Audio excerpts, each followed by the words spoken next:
नमस्ते बच्चों, कैसे हैं आप लोग। पढ़ाई कैसी चल रही है। हाफ ईयरली एग्ज़ाम की तैयारी कैसे चल रही है। बहुत सारे बच्चों ने अपने नोट्स की फ़ोटो खींच करके नहीं भेजी, तो मुझे ये पता नहीं लग पा रहा है कि आप लोगों ने पढ़ाई की या नहीं की और कैसे चल रही है। तो आप लोग फटाफट नोट्स बनाइए और एक्सरसाइज के क्वेश्चन आंसर करके और मुझे सेंड कीजिए।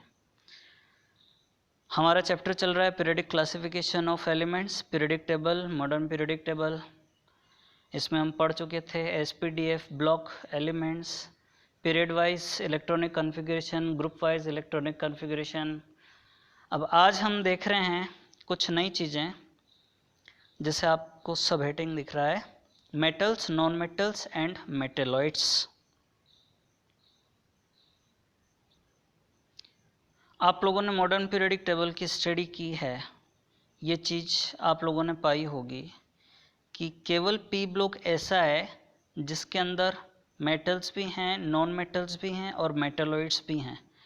मेटलॉइड्स मतलब जिसके अंदर मेटल और नॉन मेटल दोनों की प्रॉपर्टीज़ होती हैं, उनको आप सेमी मेटल्स भी बोल सकते हो। और बाकी के जो ब्लॉक्स हैं एस, डी और एफ, इनके अंदर मेटल्स मिलती हैं। तो जो पूरी पीरियडिक टेबल है उसमें 78% मेटल्स हैं और बाकी के अंदर नॉन मेटल और मेटलॉइड्स आ जाती हैं। अब ये जो मेटेलिक प्रॉपर्टी है ये किस पर डिपेंड करती है। एक चीज़ आप लोगों ने देखी होगी कि जो मेटल्स हैं वो लेफ़्ट हैंड साइड में मिलती हैं पीरियडिक टेबल के, और नॉन मेटल्स हैं वो राइट हैंड साइड में मिलती हैं, है ना। लास्ट ईयर भी हम लोगों ने ट्रेंड्स पढ़े थे, तो ये चीज़ आप लोगों ने पढ़ी होगी कि जैसे जैसे लेफ़्ट टू राइट मूव करते हैं एटम की साइज़ छोटी होती जाती है। रीज़न क्या है, एटॉमिक नंबर इंक्रीज होता है तो न्यूक्लियस से जो डिस्टेंस है वैलेंस शेल की वो कम होती चली जाती है। एटॉमिक नंबर इंक्रीज होने से या nuclear force of attraction increase होने से। जबकि नीचे की तरफ मूव करते हैं किसी ग्रुप के अंदर तो साइज़ बढ़ती जाती है। अभी जब हम एटॉमिक रेडियस के अंदर ट्रेंड्स पढ़ेंगे तो इस चीज़ को भी डिटेल में हम देखेंगे। तो अब मेटल्स लेफ़्ट साइड में क्यों मिलती है उसका भी रीज़न हम समझें। पहले तो ये है कि जो मेटल्स होती हैं उनकी फिज़िकल प्रॉपर्टीज़ आपको पता है। ये लस्चरस होती है यानी सरफेस इनकी शाइन करती है, मेलेबल होती है यानी on hammering they can be converted into thin sheet form, यानी हथौड़े से पिटोगे चद्दर की फॉर्म में कन्वर्ट होगी। डक्टाइलिटी होगी, means can be drawn into the form of wire, यानी मेटल्स को खींचने पर इनके तार बनाए जा सकते हैं। और सोनोरस है, इलेक्ट्रिसिटी और हीट का कंडक्शन करती हैं, यानी हीट करने पर साउंड प्रोड्यूस कर सकती हैं, और बिजली और ऊष्मा ऊर्जा उनका ये संवहन कर सकती है या कंडक्शन कर सकती है। अब ये जो प्रॉपर्टीज़ हैं मेटल्स की, ये नॉन मेटल्स में नहीं मिलती है। हालांकि कहीं कहीं पर कुछ कुछ एक्सेप्शनल केसेस होते हैं। मेटल्स जनरली हार्ड होती है, लेकिन कहीं कहीं एक्सेप्शनल केस भी हैं। जैसा आपको पता है सोडियम पोटेशियम सॉफ्ट मेटल्स हैं, और मर्क्यूरी वो रूम टेम्परेचर पर लिक्विड स्टेट में मिलती है, और गैलियम और सीजियम ये मेटल्स गर्मी के दिनों में लिक्विड स्टेट में रहती हैं और सर्दी के दिनों में सॉलिड स्टेट में रहती हैं। अब पीरियडिक टेबल के अंदर लेफ़्ट साइड में आपको पता है कि साइज़ बड़ी होती है। और एक ख़ास बात, आप लिथियम लो, चाहे पोटेशियम लो, चाहे सोडियम लो, इनकी वैलेंस शेल के अंदर एक इलेक्ट्रॉन ही होता है। तो एक तो साइज़ बड़ी अपने पीरियड में और एक ही इलेक्ट्रॉन होता है, तो उसको रिमूव करने के लिए एनर्जी कम देनी पड़ती है, जिसको हम बोलते हैं आयोनाइजेशन एंथैल्पी।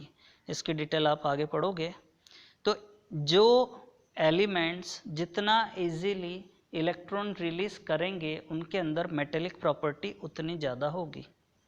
ठीक है, तो एक चीज़ आप ऑब्जर्व कर रहे हो, जैसे जैसे आप राइट की तरफ मूव करते जाते हो नॉन मेटेलिक कैरेक्टर बढ़ रहा है।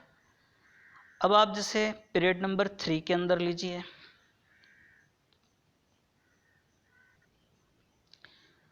इसमें सबसे पहले मेटल कौन सी है, सोडियम, और उसके बाद में मैग्नीशियम।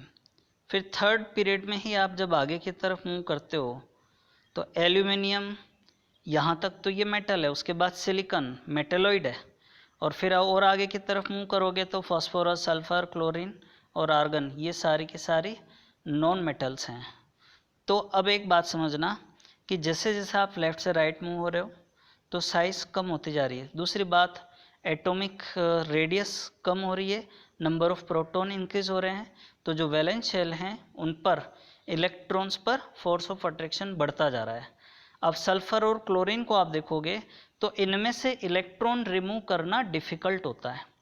रीज़न, कॉन्फ़िगरेशन आपको पता है, जैसे सल्फर के लिए वैलेंस शेल के अंदर 6 इलेक्ट्रॉन है और क्लोरीन के लिए 7 इलेक्ट्रॉन है।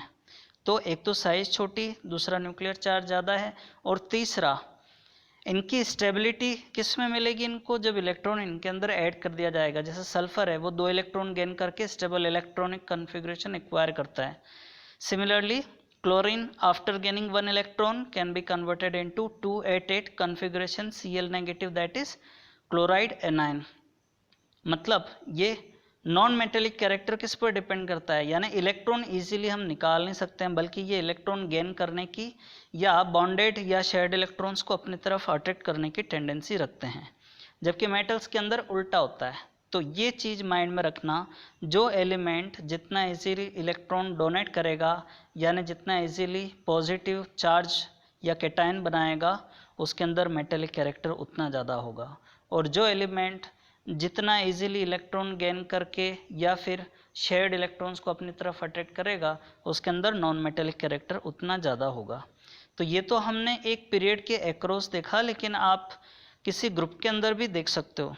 जैसे आप इसी में देख लीजिए, ग्रुप नंबर 14 कार्बन फैमिली, इसको देखिए। इसमें कार्बन से जैसे जैसे नीचे मूव करते हैं तो सिलिकॉन, जर्मेनियम, टिन और लेड ये आ जाते हैं।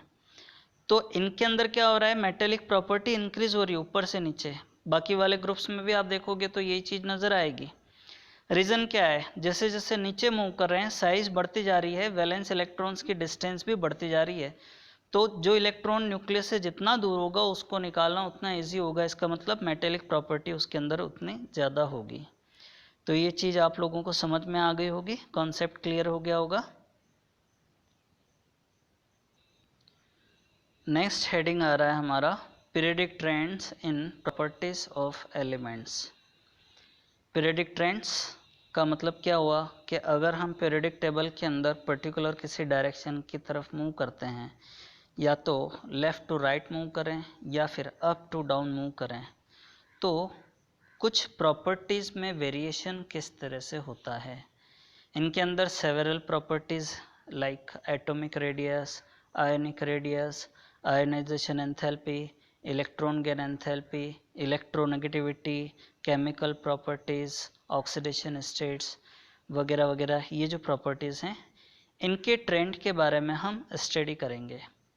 एक चीज़ तो आप लोगों ने यह ऑब्ज़र्व की है कि जो पीरियडिक टेबल है उसके दोनों एक्सट्रीम की तरफ हम देखते हैं तो वहाँ पर केवल ग्रुप नंबर 18 को छोड़ दीजिए तो रिएक्टिविटी ज़्यादा होती है।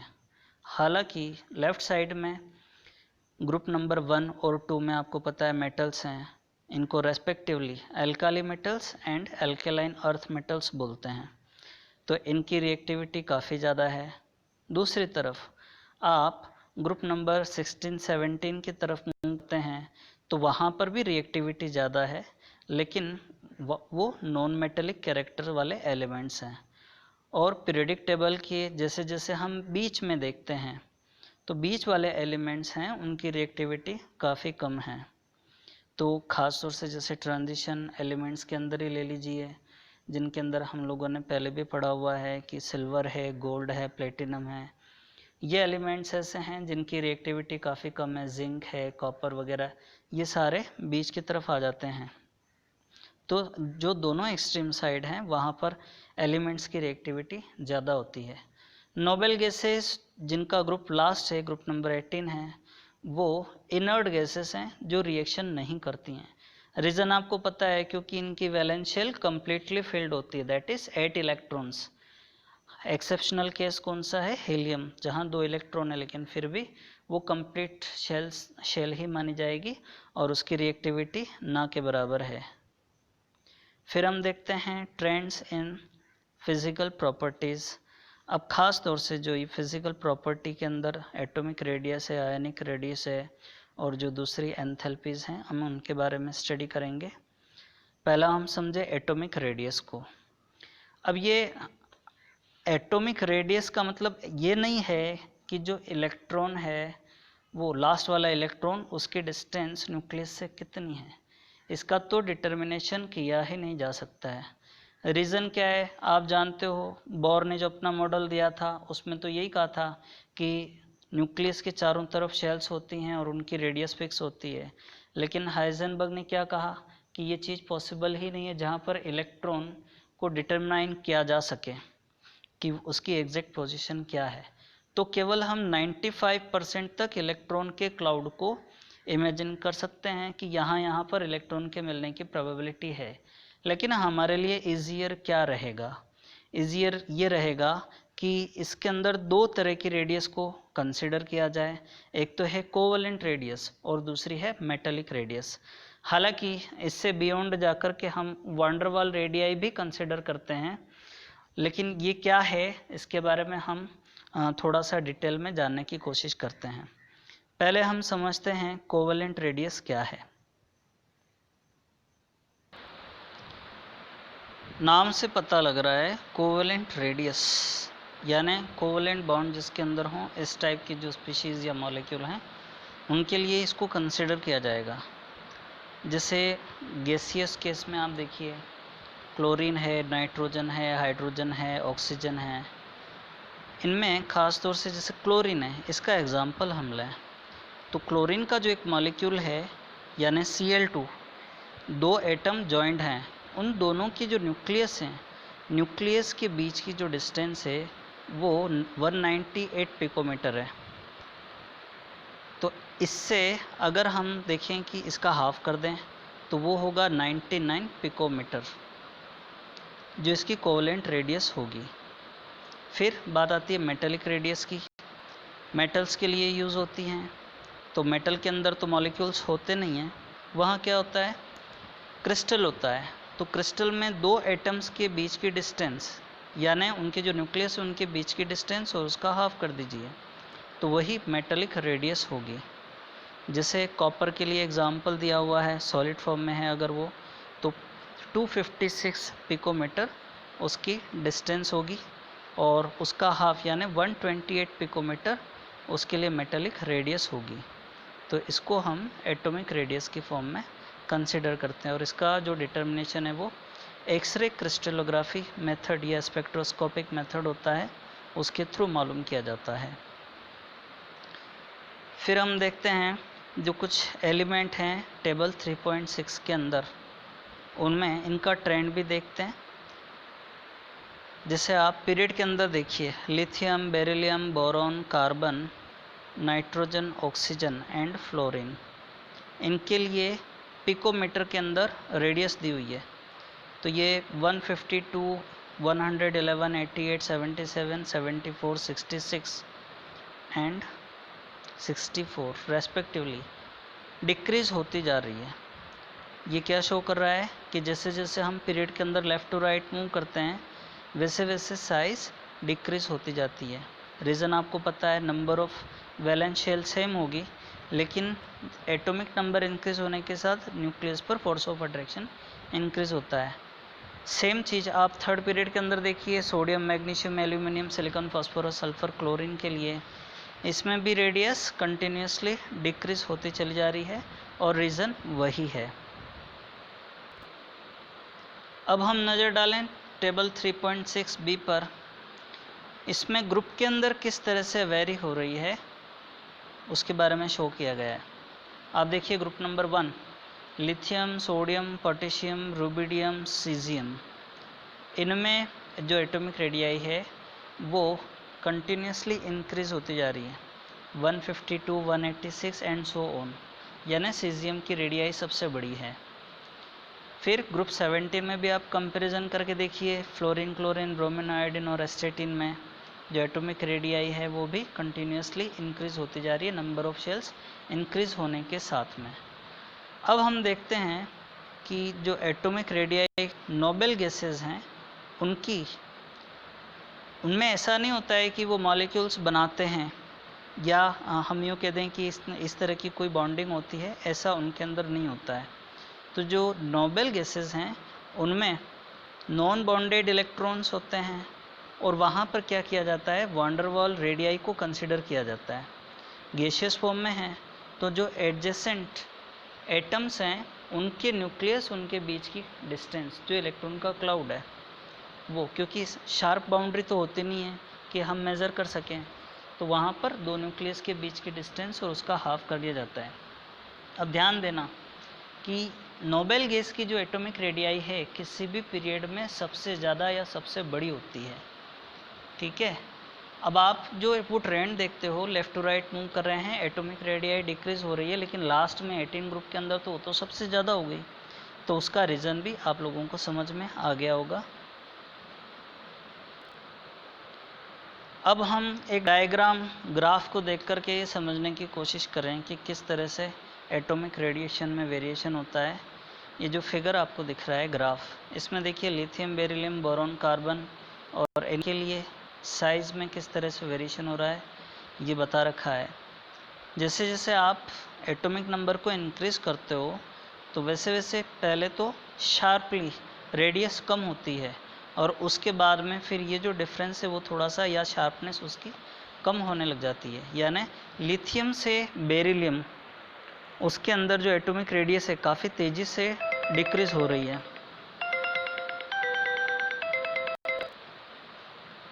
वापस हम बढ़ते हैं आगे की तरफ, क्योंकि आपको पता है फ़ोन आ गया था।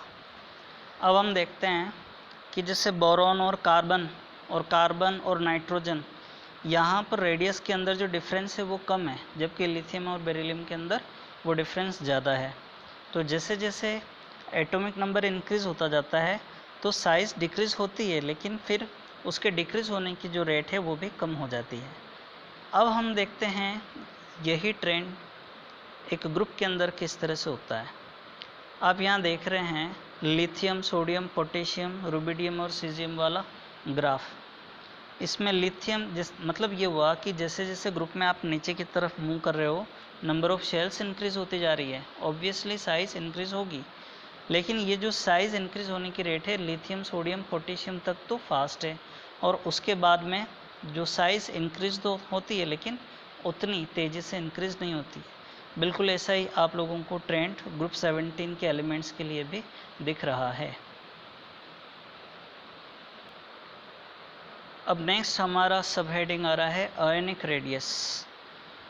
आयनिक रेडियस मतलब आयन की रेडियस, और ये आयन बनते किससे हैं, एटम से ही बनते हैं।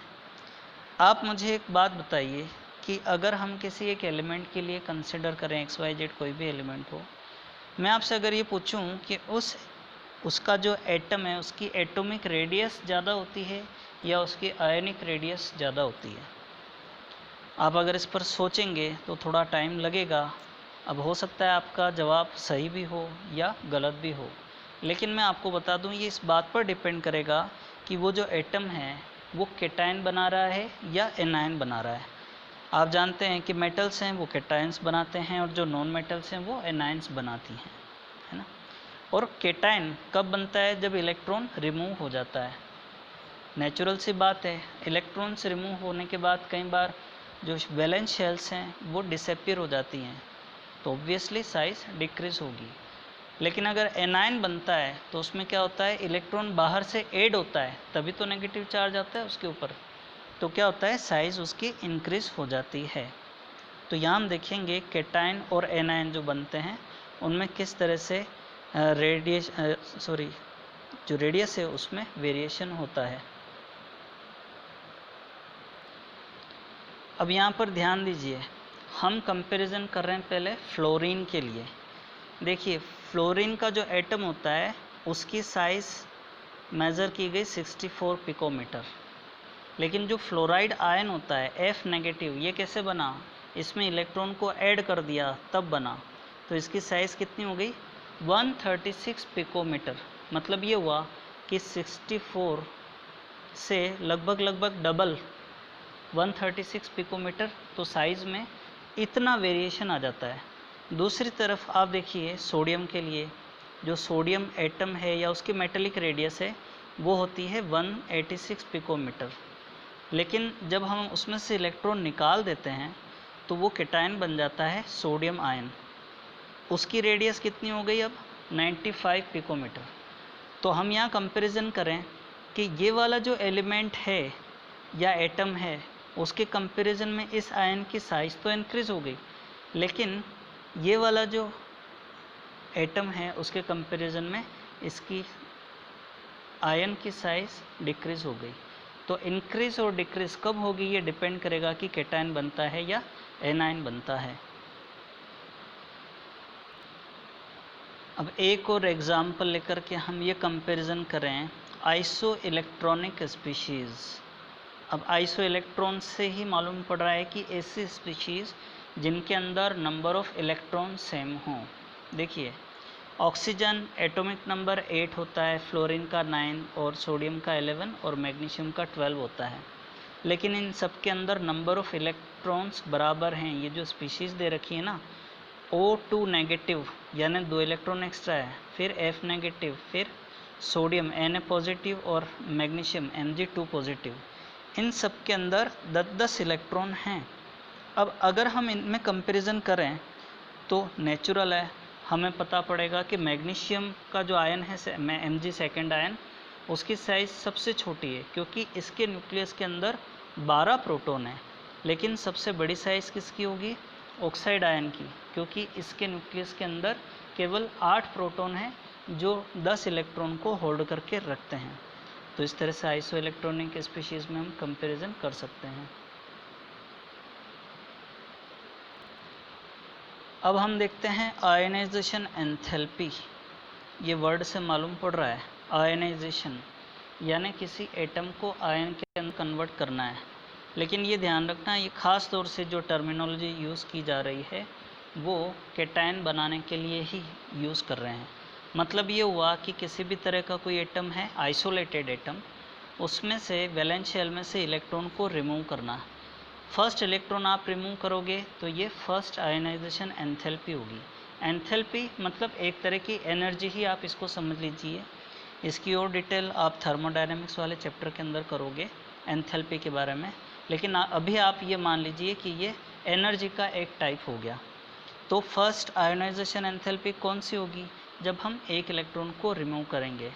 सेकेंड आयनाइजेशन एंथैल्पी कौन सी होगी? जब हम जो कैटायन बना है उसमें से एक और इलेक्ट्रॉन रिमूव करेंगे। फिर थर्ड आयनाइजेशन एंथैल्पी कौन सी होगी? कि जो X2 पॉजिटिव टाइप का आयन बना है उसमें से एक इलेक्ट्रॉन को और रिमूव करें। जैसे आपको यहाँ पर दिख रहा है इक्वेशन 3.1, उसके अंदर ये जो प्रोसेस बता रखा है ये फर्स्ट आयनाइजेशन एंथैल्पी है। और इसके लिए जो यूनिट यूज़ की जाती है वो है किलो जूल पर मोल। मतलब एक मोल अगर हम एटम लें उसमें से एक इलेक्ट्रॉन या हर एटम में से एक इलेक्ट्रॉन निकालना है तो कितनी एनर्जी की रिक्वायरमेंट होगी, वही उसकी फर्स्ट आयनाइजेशन एंथैल्पी होगी। इक्वेशन 3.2 में आप देख रहे हैं ये सेकेंड आयनाइजेशन एंथैल्पी को इंडिकेट कर रहा है। ठीक है, अब हम देखें, ये ध्यान रखना, ये जो प्रोसेस होता है ये एंडोथर्मिक होता है। मतलब इसमें एंथैल्पी की जो वैल्यू है वो हमेशा पॉजिटिव होगी। क्यों? क्योंकि जब भी वैलेंस शेल से इलेक्ट्रॉन निकालना है तो हमको एनर्जी देनी पड़ेगी, एनर्जी खर्च करनी पड़ेगी, मतलब ये एंडोथर्मिक प्रोसेस होगा। अब हम इसके अंदर देखें ट्रेंड, तो ट्रेंड किस तरह से ये चेंज होता है। पहला तो हम देखें पीरियड के अंदर, पीरियड के अंदर अगर आप देखोगे तो लेफ़्ट टू राइट मूव करते हैं तो आयनाइजेशन एंथैल्पी की वैल्यू इंक्रीज़ होती जाती है। रीज़न आपको पता है, क्योंकि किसी पीरियड में लेफ़्ट टू राइट मूव करोगे तो साइज़ डिक्रीज़ होती जाएगी और न्यूक्लियस का फोर्स ऑफ अट्रैक्शन बढ़ता जाएगा, या हम बोल दें कि इफ़ेक्टिव न्यूक्लियर चार्ज बढ़ता जाएगा। ऐसे में क्या होगा, जो इलेक्ट्रॉन हैं उसको रिमूव करने के लिए हमको ज़्यादा एनर्जी खर्च करनी पड़ेगी, या हम ये बोल दें कि आयनाइजेशन एंथैल्पी की वैल्यू इंक्रीज़ होती जाती है। हालांकि कहीं कहीं पर थोड़ा सा वेरिएशन देखने को मिलता है, तो उसका रीज़न भी हम समझ लें। अब एक बार हम इस ग्राफ पर नज़र घुमाएं। इस ग्राफ में देखिए एक्स एक्सिस पर एटॉमिक नंबर लिया हुआ है और वाई एक्सिस पर आयनाइजेशन एंथैल्पी ली हुई है।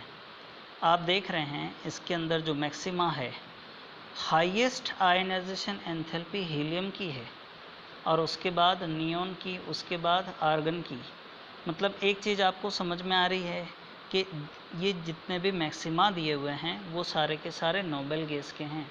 मतलब ये हुआ कि नोबेल गैस के लिए आयनाइजेशन एंथैल्पी की वैल्यू सबसे ज़्यादा होगी, और इनमें भी सबसे ज़्यादा किसकी है, हीलियम के लिए। लेकिन बाकी के जो एलिमेंट्स हैं उनके लिए कम है। और एक ख़ास बात आप लोगों को ऑब्ज़र्व करने में आ रही है, इनके बॉटम में आप एलिमेंट्स देखेंगे तो वो कौन से हैं, जैसे इसमें शो हो रहा है लिथियम है, सोडियम है, पोटेशियम है, रुबिडियम है, सीजियम है। इनके लिए आयनाइजेशन एंथैल्पी की वैल्यू काफ़ी कम है, जो क्या इंडिकेट कर रहा है, मतलब इन एलिमेंट्स में से इलेक्ट्रॉन को रिमूव करना बहुत ईजी है या हमको बहुत कम एनर्जी देनी पड़ेगी, और इसीलिए तो इनके अंदर मेटेलिक कैरेक्टर इतना ज़्यादा है। अब हम देखते हैं पर्टिकुलर एक पीरियड के अंदर किस तरह से वेरिएशन हो रहा है। ये आप देखिए पीरियड नंबर 2 के अंदर एलिमेंट्स की जो आयनाइजेशन एंथैल्पी है उसके अंदर कंपैरिजन किया हुआ है। देखिए अगर हम इसमें देखें तो जैसे जैसे एटॉमिक नंबर इंक्रीज़ हो रहा है वैसे वैसे आयनाइजेशन एंथैल्पी की वैल्यू भी इंक्रीज़ होती जा रही है। तो एक नॉर्मल ग्राफ अगर देखा जाए तो वो इस तरह से इंक्रीज़ होता जा रहा है, ठीक है, आयनाइजेशन एंथैल्पी की वैल्यू के लिए।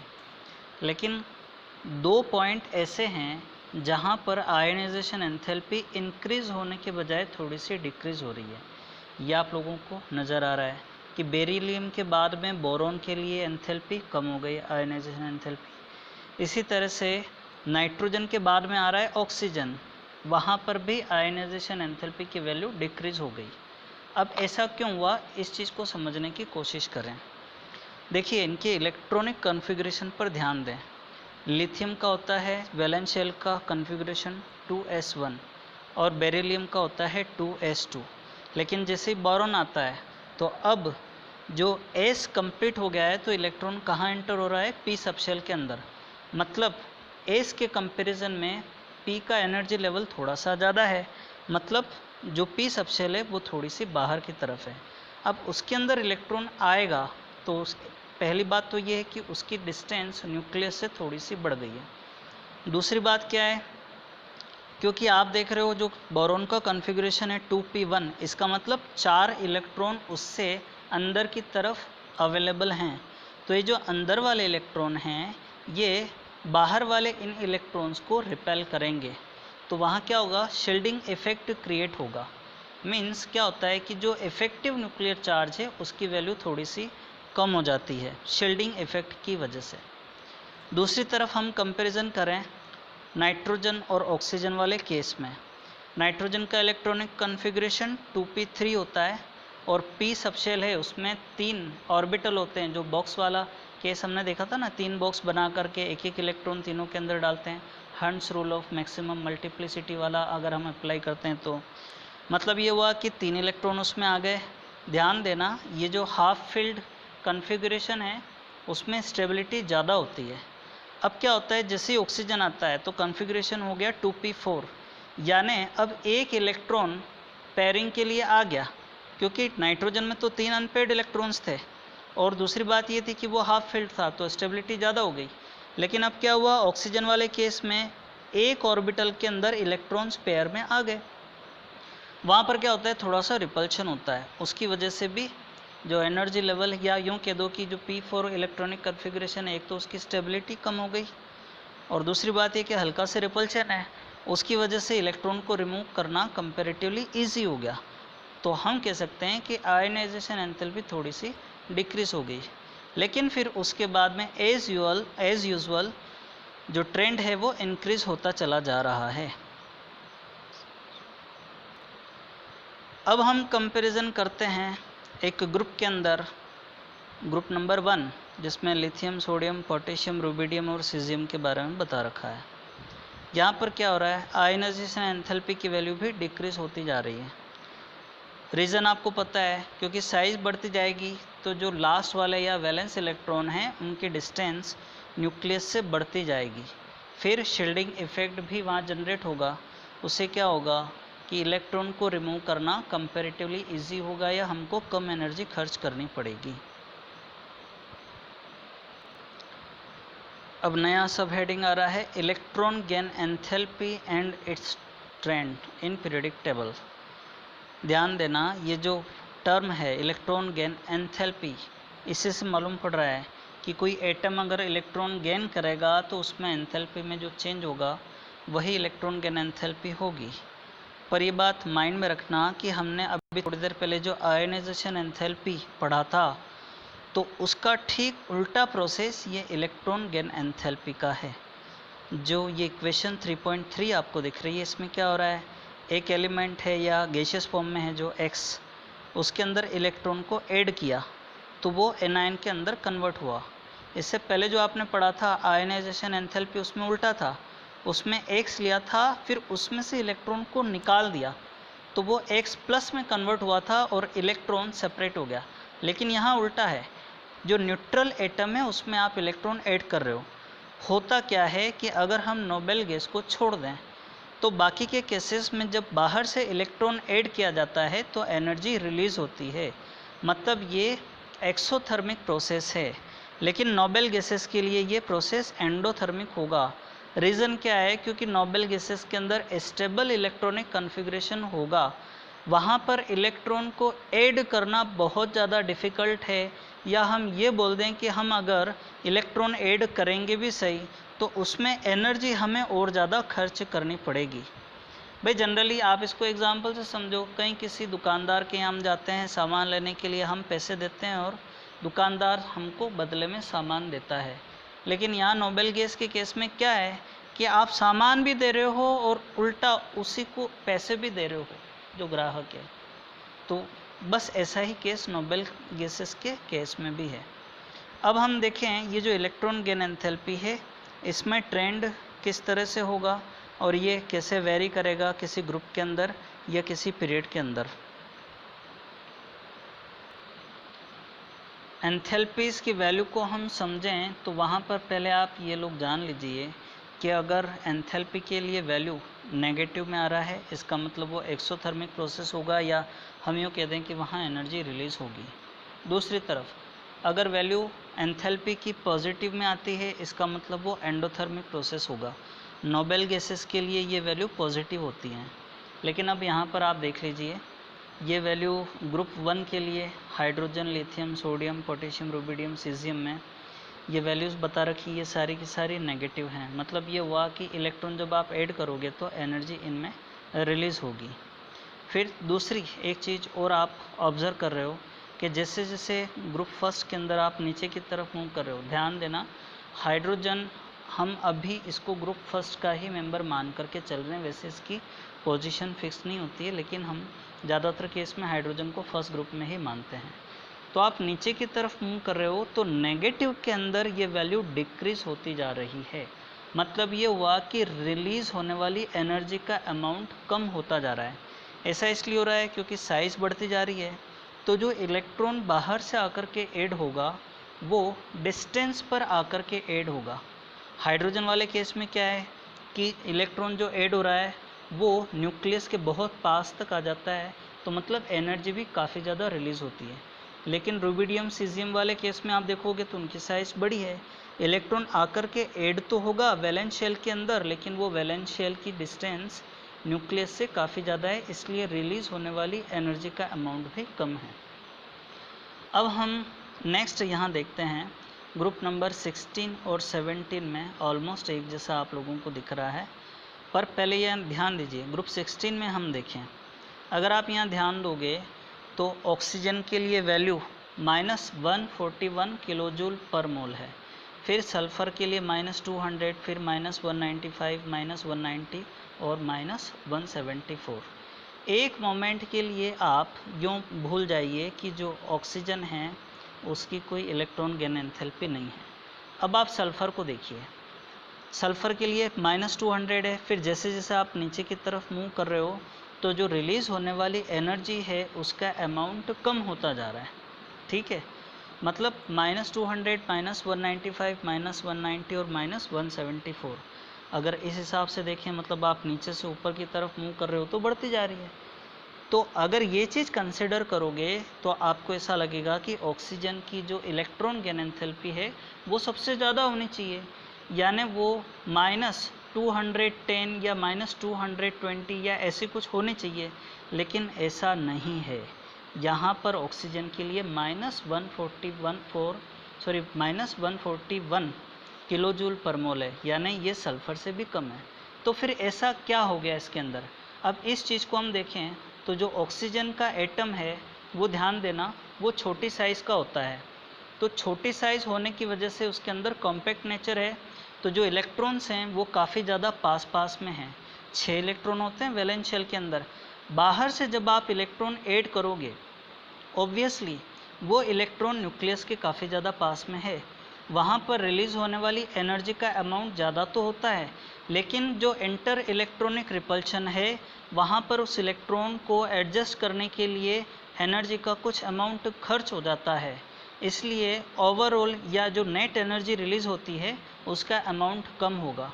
बिल्कुल यही चीज़ आप ग्रुप 17 के एलिमेंट्स के लिए अगर आप ऑब्ज़र्व करोगे तो उसमें फ्लोरीन को छोड़ दीजिए, लेकिन क्लोरीन, ब्रोमीन, आयोडीन और एस्टेटिन में आप कंपैरिजन कीजिए, उसके अंदर भी क्या हो रहा है, जैसे जैसे आप नीचे की तरफ मूव कर रहे हो तो जो रिलीज़ होने वाली एनर्जी उसका अमाउंट कम होता जा रहा है, या इलेक्ट्रॉन गेन एंथैल्पी की वैल्यू नेगेटिव में डिक्रीज़ होती जा रही है। लेकिन फ्लोरीन के लिए जितना हम एक्सपेक्ट करते हैं ज़्यादा होनी चाहिए वो उतनी ज़्यादा नहीं है। रीज़न सेम ऑक्सीजन जैसा है, जहाँ इंटर इलेक्ट्रॉनिक रिपल्शन की वजह से जो इलेक्ट्रॉन है उसको एडजस्ट करने के लिए एनर्जी हमको ज़्यादा खर्च करनी पड़ती है। अब आप ग्रुप 0 या ग्रुप 18 के जो एलिमेंट्स हैं उनके लिए देखिए, इलेक्ट्रॉन गेन एंथैल्पी की वैल्यू इन सब के लिए पॉजिटिव में दे रखी है, मतलब आपको एनर्जी खर्च करनी पड़ेगी। तो बच्चों आज हम इतना ही रहने देते हैं, बाकी का हम नेक्स्ट क्लास में पढ़ेंगे। आप नोट्स बना करके उसका फ़ोटो खींच करके मुझे सेंड कीजिएगा। Thank you very much.